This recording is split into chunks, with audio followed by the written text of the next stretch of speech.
Bonjour Patrice. Bonjour Damien, Allez. bonjour à tous. Qu'est-ce qui a retenu votre attention dans la presse? Des paroles et des actes. Vous connaissez la formule, hein. Oui. L'actualité, c'est une affaire de paroles et d'actes. Les paroles relèvent souvent de l'effet d'annonce. Les actes, eux, traduisent la réalité. Et entre les premières et les seconds, eh bien, il y a souvent du temps, des palabres et aussi, ça arrive, hein, un gouffre infranchissable. C'est ce qui vient à l'esprit ce matin quand on regarde la presse, à commencer par cette photo qui orne la une du New York Times. On y voit donc Donald Trump franchir la frontière des deux Corées en direction du nord et avec l'aval du maître des lieux, Kim Jong-un. C'est un petit pas pour l'homme, mais un grand pas pour le spectacle, la galerie, les photographes. Pour la paix et la réduction du danger nucléaire, c'est une autre affaire, hein. L'image est à la fois surréaliste et historique, mais attention aux illusions, prévient Patrick Saint-Paul dans le Figaro. Rien n'a changé sur le fond. Les Américains exigent toujours que les Coréens renoncent à leur programme nucléaire, ce que les Coréens s'obstinent à faire, évidemment.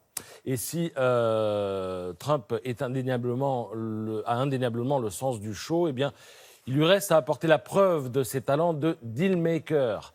Savoir faire un deal. L'enjeu est d'autant plus crucial que l'Iran observe de près les choses. Si Trump est capable d'aller au-delà des symboles, il pourrait aussi ouvrir la voie à un apaisement avec Téhéran ou, à l'inverse, déclencher une guerre par ricochet au Moyen-Orient, conclut l'éditorialiste du Figaro.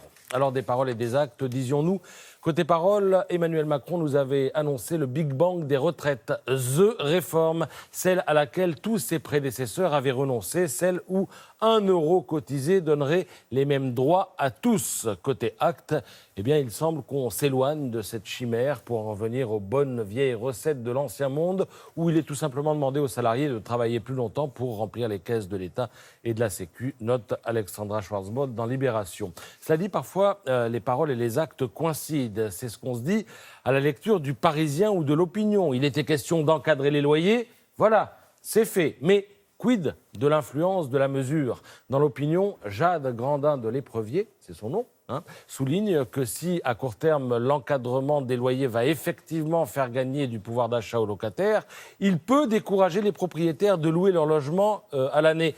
Ces derniers préféreront le vendre ou le louer partiellement sur Airbnb.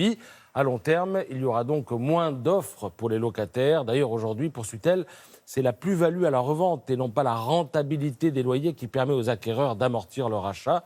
Sur une longue période, les loyers ont augmenté beaucoup moins que les prix. Et en plus, ça n'a pas l'air de se calmer. Regardez, plus 3% à Paris, plus 1% sur l'ensemble du territoire. La fièvre immobilière gagne tout le pays, note les Échos à la une.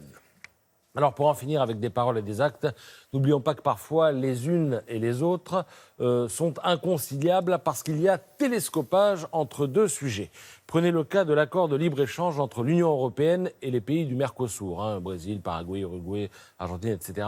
Accord contre lequel l'humanité est vent debout. Eh bien, quand il est question d'échanges à longue distance, note François Hernan Wein dans La Croix, eh bien, ce qui est bon pour le commerce l'est de moins en moins pour le climat. Au Brésil, par exemple, la dynamique de l'accord dont on parle conduira à une extension de la déforestation et à un usage renforcé des pesticides toxiques. Et, fatalement, cela aboutira à ce qu'il y ait un petit décalage entre les discours de l'Union européenne sur l'environnement et concrètement ce qui se passe avec la signature de cet accord. Merci beaucoup, Patrice.